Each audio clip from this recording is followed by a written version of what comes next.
Bima Binti.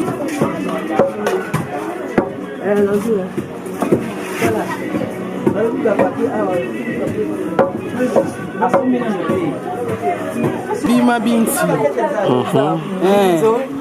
Bika Wangila Pondu Majesu Imageto Loga Mboka.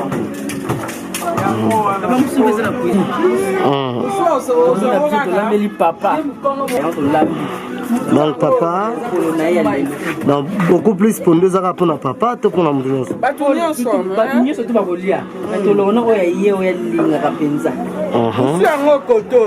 Bima Binti. Au bureau nulle part ailleurs qu'en Congo central. Spécialité à Congo central. Il y a chez Lik Nseka. Spécialité dans l'histoire Congo central. Donc, attends, la mboka fachi beton à Kassa Ezati. Et là, maman, dans Congo central. Donc, on a une recette spéciale. Il y a patriarche Nseka Lik. Kondo ya Ngouangula. Bonjour papa. Ouais maman, et c'est on y nous allons lelo ko participer à l'anniversaire nous tous allons ya papa na Bisenseka. Dans un essai ma casse na ko participer pour l'anniversaire il y a Koko na Nseka Liki. Dans un essai ma casse. On a participé à l'anniversaire na papa comme na Ajne. Papa comme na 95 ans. Waouh. Donc ça s'est fait. Il y a vraiment na sepeli. Donc les lopeza ezali mukolo na ye. Otozo sepeli. Abambula ko ya otozo mais tu sais que tout monde esengo wana te olakisa nkana maloba na boy to monite to sepela pe to monango to ndima vraiment ya solo za na esengo. Naza na esengo papa okomona nguna baba na baba kamunions o to banda ko sala. C'est bon, merci beaucoup. Merci papa. Papa ya bisa kusino na 5 ans d'âge. Dara bisa ko bana ne ko.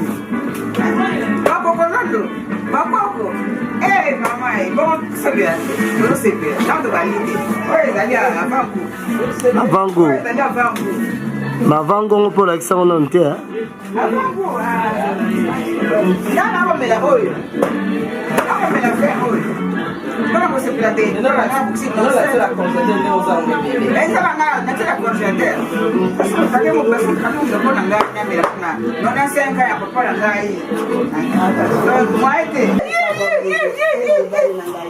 gars. Bonjour maman. Bonjour. Bonjour. Tout le monde awa l'anniversaire, tout le monde est banano. Premièrement aux anani. C'est moi qui n'ai pas.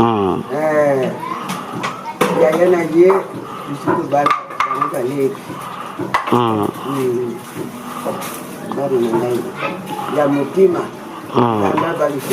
C'est ça.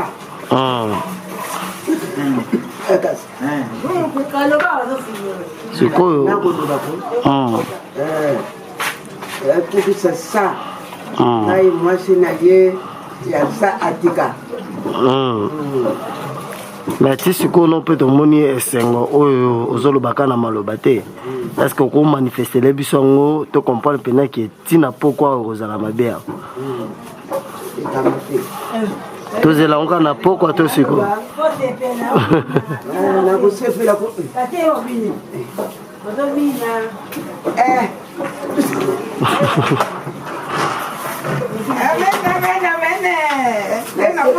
Na sepeli mingi. Para mingi au na sepeli tasina fugo. Na sepeli mingi. Mubana ya na senda. Ya masema ya mna. Kimalo banatanga. Ya kutusasa. Merci mingi. Nkumbu ya tata. Mwana kwa sana. Ndenge kujala kikala. Tuzako bina. Tuzako tenda sika boko. Masama yule. Ya watu kumena. Ya makasi. Ya watu kumena. Sio kumena. njambi akwisa yi ngai mwasi na ye ya yana ya tika tika moko na tikala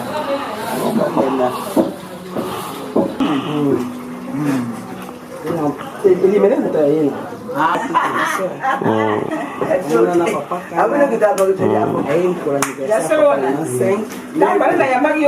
esengona nango aneglise kude na mona bia aditelo metalika nzaba sokano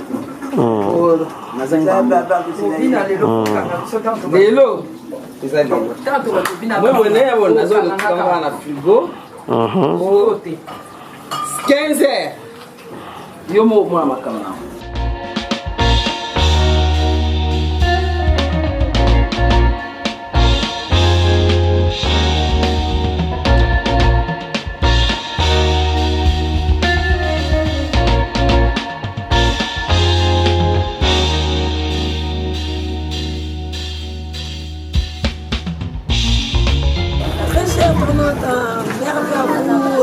les abonnés de Eni Tumba. Quand on a quartier, quand Christ va battre, il casse à vous. Oui, et papa c'est pas donné à tout le monde quoi. Donc ça les surprises na fêter vraiment de l'andangai.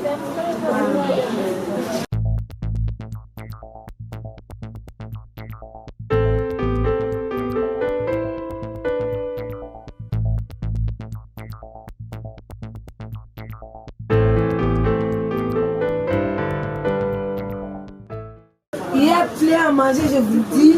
En tout cas, votre porte de la pondu. Aujourd'hui, là, ça va chez Kumba. Wangila. Rachel, Wangila. Wangila. Wangila. Tu n'as pas bio. Mika. Oh, Mika. Tu n'as pas bio. La bio. Maman, bonne bio. Vieux amis. Bon, classe. Vieux amis. Rachel n'a qu'à batantina. Vieux amis, classe. Maman, vieux amis. Maman, vieux amis. Babi, c'est Babi, vieux amis. Non, les amis, c'est naturel. Bien tout voir. Next homme, c'est au fungwa. Ma bocana.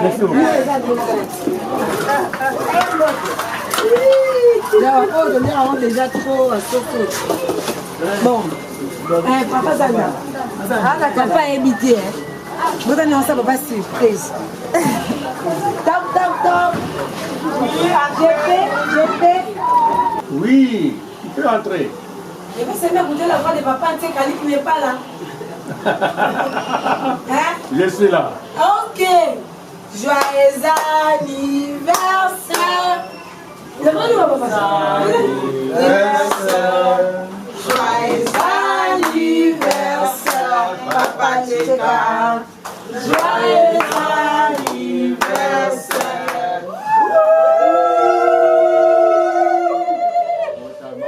Et l'amour, Botama et l'amour, Botama et l'amour, Papa Tcheka, Botama et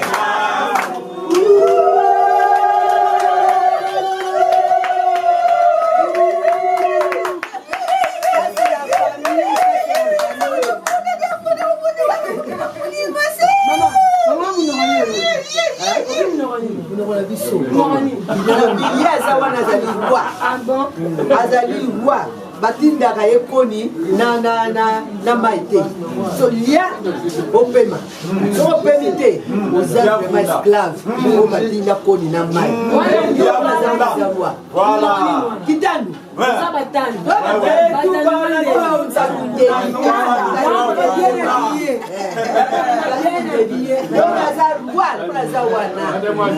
aza esclave te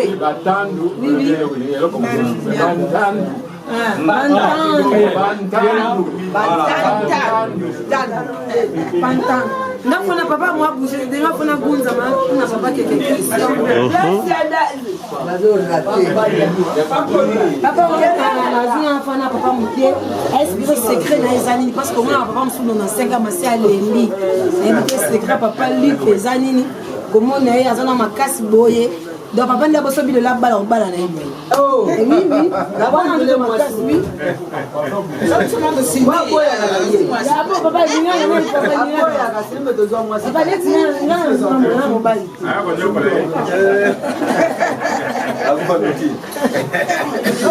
Papa il il y a des cocolos ici, franchement, génération à génération. Attends, je vais aller dehors.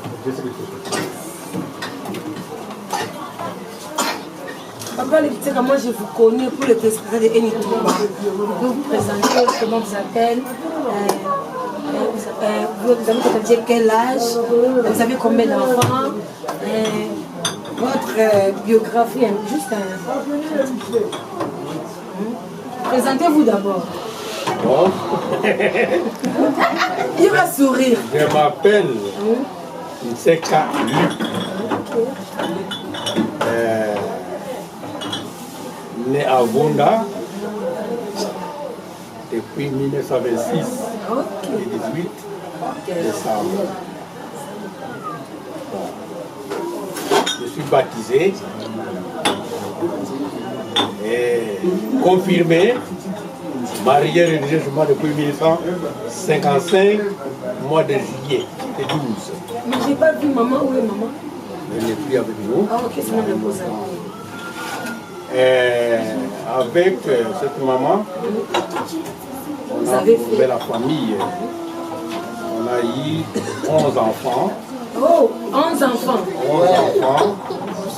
4 que Dieu a rappelés, c'est lui. On est avec ses enfants et moi. Les filles et 4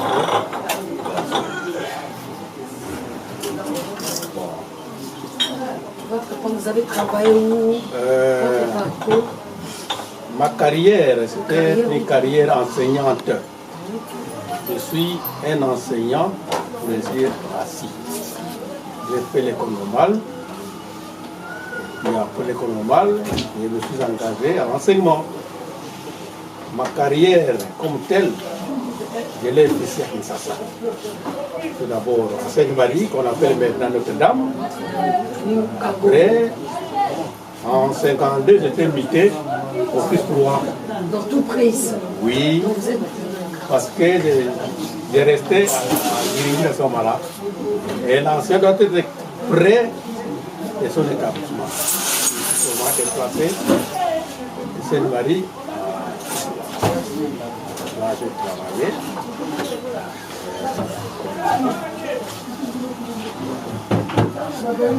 J'ai été récompensé par le beau et loyal service. Je suis médaillé en bronze, en argent et en or. Où est ça? Est-ce qu'on peut voir? Les médailles, Vous avez gardé dans la chambre.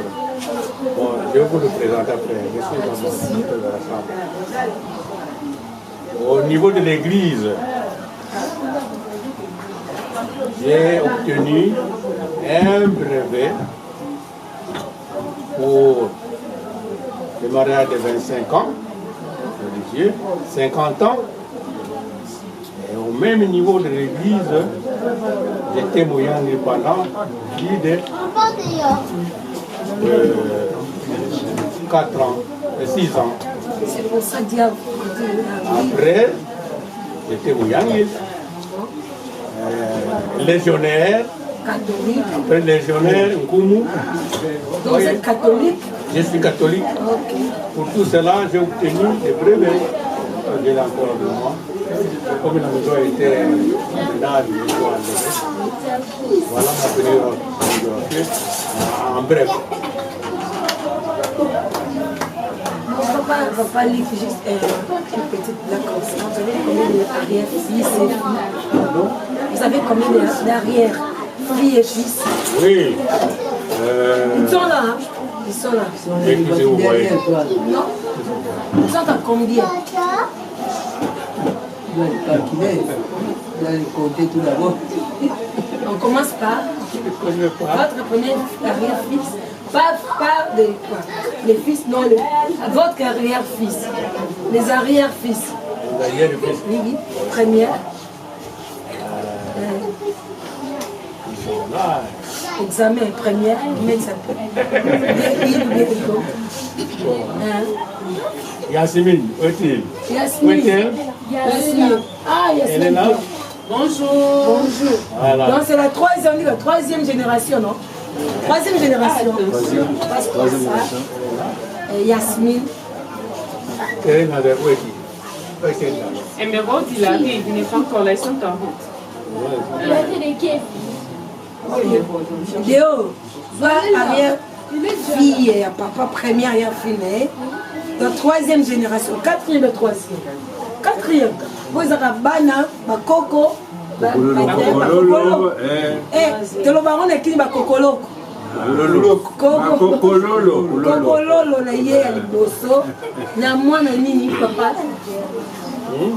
kokoloko na na 40e devoir 40e kokoloko Magloire. Je ne sais pas si... Il est où ma gloire? Émeraude, viens. Kogolo. Allez. On va ouvrir la porte. Émeraude.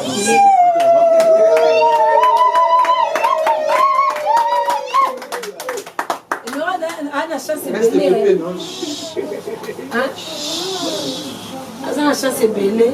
Biso musu na koko na biso neti me amona nga koko na mate deo nga amona nga koko na mate na yo nga koko na nga zalaki me amona ete mais au moins bango bazwi grâce wana en tout cas vraiment nzambe asolo kubu papa votre secret pour nzambe prêter au vitine 5 ans en bonne santé en bonne et en forme.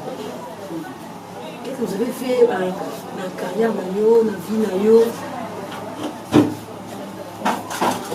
Le secret de la vie de quelqu'un, je crois bien, les promoteurs de secrets, c'est les dieux qui poussent cette lumière. Amen. Parce que c'est lui qui donne la vie. Le souffle de vie, c'est lui. Mais après tout, nous en tant qu'humains, nous avons encore un devoir.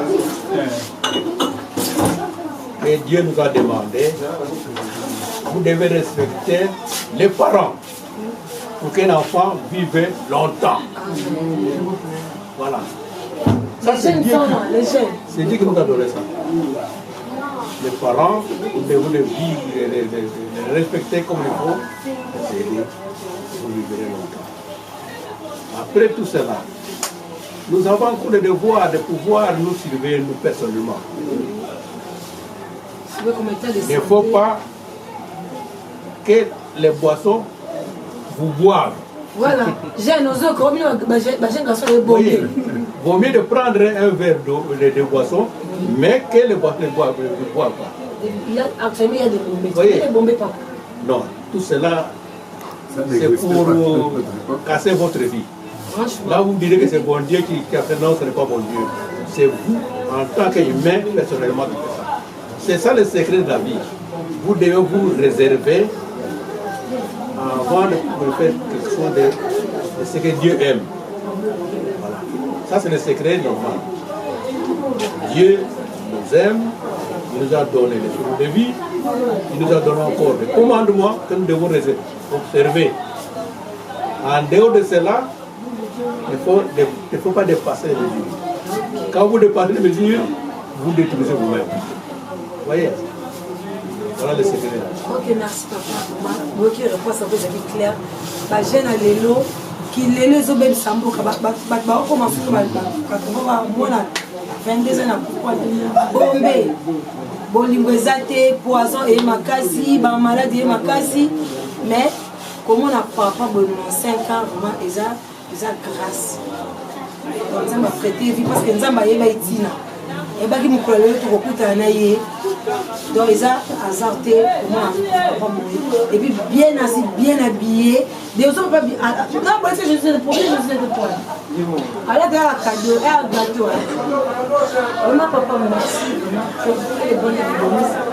un petit mot pour moi papa je suis journaliste je vais me marier comme conseil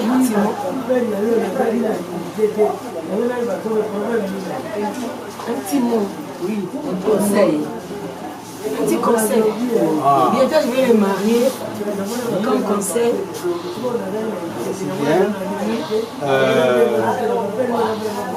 le seul conseil que je peux vous prodiguer, conduisez-vous comme ce que Dieu demande à chaque humain.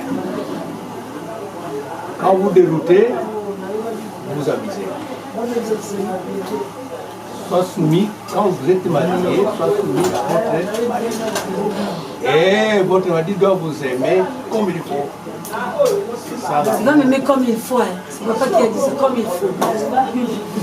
Merci papa. Un petit mot pour les femmes que vous avez.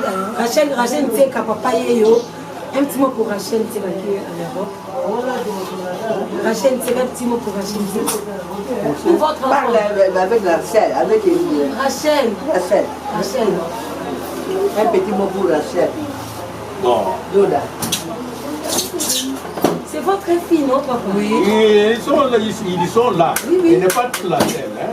Elle n'est pas seule. Oh, c'est quoi ça? Le Kenya. Ils sont nombreux là-bas. Oui. Un petit mot.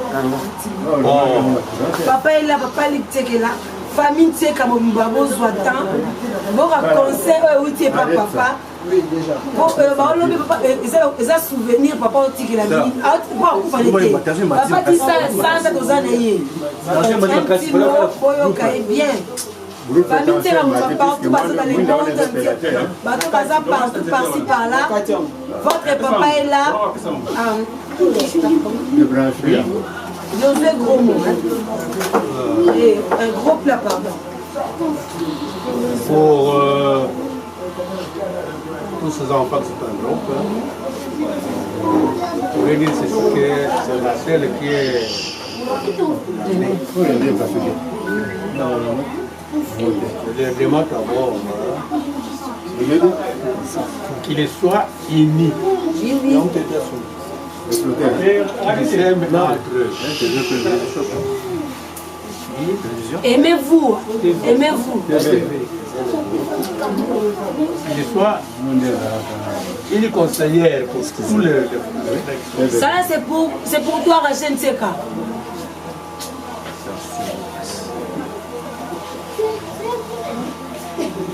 Et tout cela, pour être réalisé, ils doivent être en contact avec le Dieu créateur. Parce que c'est lui le guide, le premier guide normal. Donc, je vous invite à écouter ma petite petit mot que je vous adresse aujourd'hui. Rachel,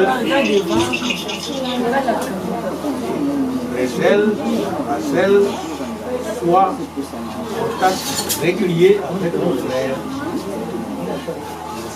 Merci papa, très gentil. M'toko loba, na ko sama intervention pour la fête à l'époque. Papa, c'est quoi les raisons de comment on a Madame Adolphine? Moi, je suis un peu yani oyo balibaka te mwana oyo akona na ndako oyo ya liboso ya bokoli ezanga bazokomisa nzambe na ndenge abatelaki biso mpe asalaki te faso ke nakoma na mokolo ya lelo so ndenge naza grâce na ye papa na biso tozokomisa po aza papa moko en tout cas abokoli biso nyonso bien na bolingo nyonso ndenge tolobaka te onyeloka bandeko boboto ondeko bolingo misala ezalaki na ye soki nzambe akomisi na mokolo ya lelo oyo biloko nyonso wana ezalaki na ye akabolaki te jamais asalaki remarquable ke o mwana ya biloko oyo mwana tata mwasi te ozalaki eloko moko biso nyonso Il y a un peu de 5 ans, papa nous a dit dans 5 ans, ce n'est pas donné pour tout le monde. Donc, tu as les 5 ans. Il y a un peu de beaucoup de gens. Donc, on a le buto à Bolingo, on a le droit de Simbango. Donc, on a monté. À l'obina d'eau, à l'obina bisogno, on a un yaya. À quel moment on combat de Zwana, nous avons dit, on a cassé tout l'Igana. Tout ça, ça n'a pas passé peine à temps où il y a des 5 ans. Maman, vous avez un Angola. Non. Comme un bijou, on dit à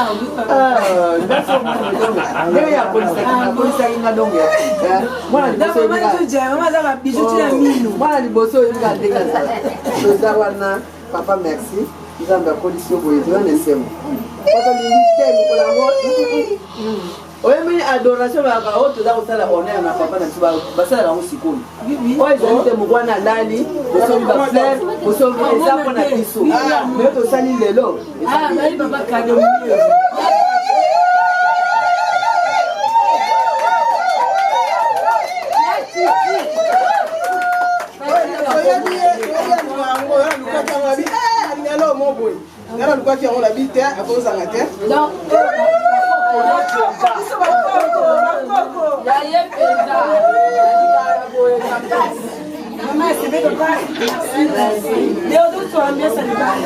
Mais faites-le go banaté.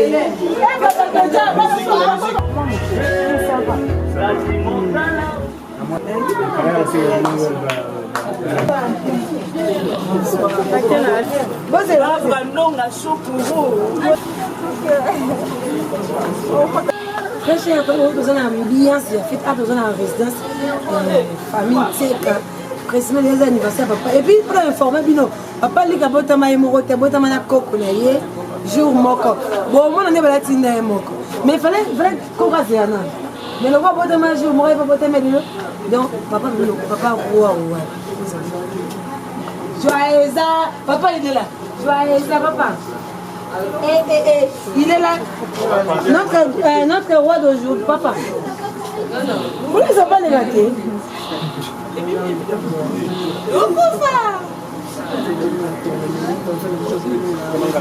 Bon, les ça papa. Oui, mais papa. Joyeux anniversaire. Joyeux anniversaire. Joyeux anniversaire.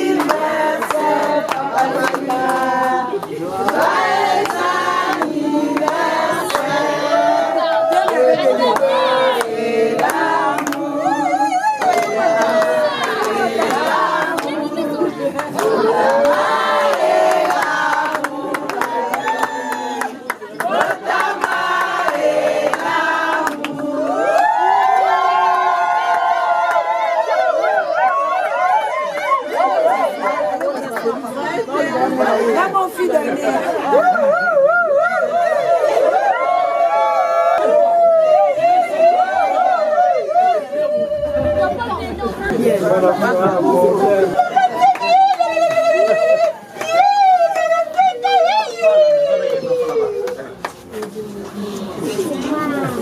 Vous demandez mes 3 médailles. Vous le voyez? C'est très joli. En méritant tellement. C'est beau, c'est beau. Hein? Vous êtes content. C'est joli. Hein? Régalé. Papa, vous pouvez s'asseoir. Je vous en prie.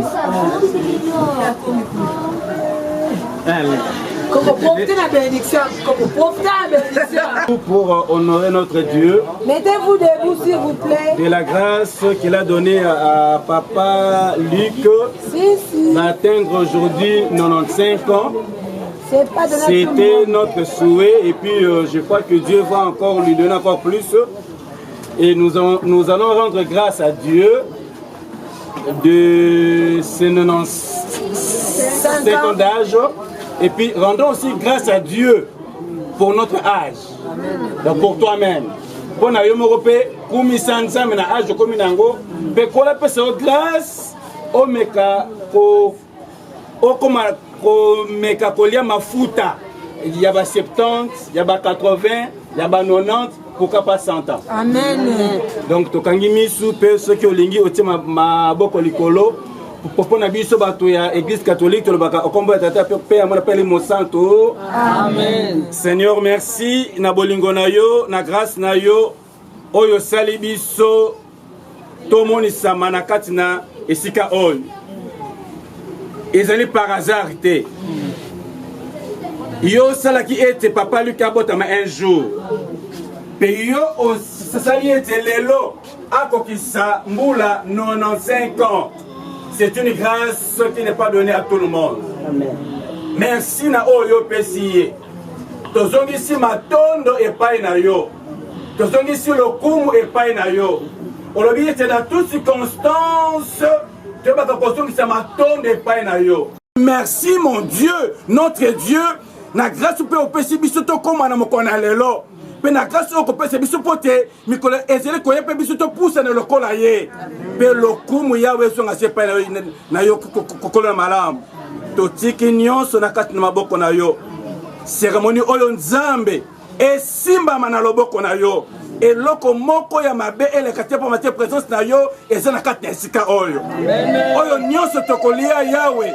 Tolengo na kati na esengo. Et avec action de grâce, parce que tu es notre Dieu. Merci. Na onyo soko kixanakat na bubutia lelo lokum ezonge pai na yo au nom de Jésus qui est notre Seigneur et Sauveur. Amen. Amen.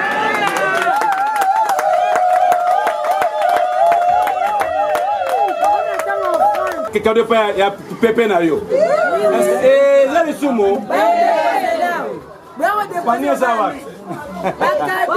Aujourd'hui c'est original aujourd'hui. C'est original. Papa. Passage.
Céline. Pépé debout. Joyeux anniversaire. Botama l'amour. Botama l'amour. Botama l'amour. Pépéline. Botama l'amour. Souffle.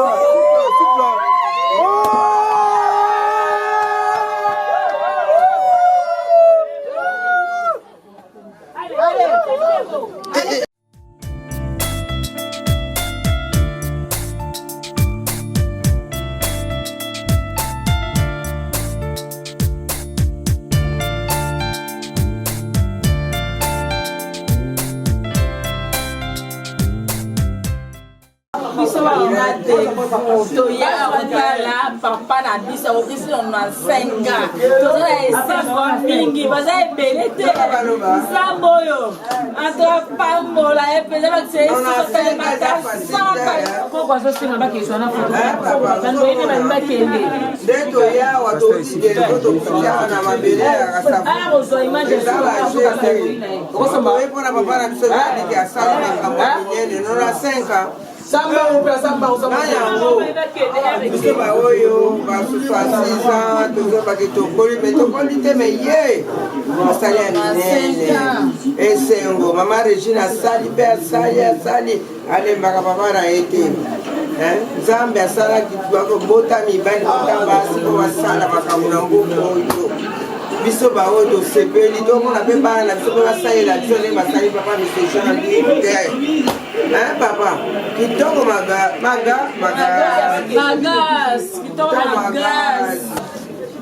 Mes frères, moi c'est votre grand frère.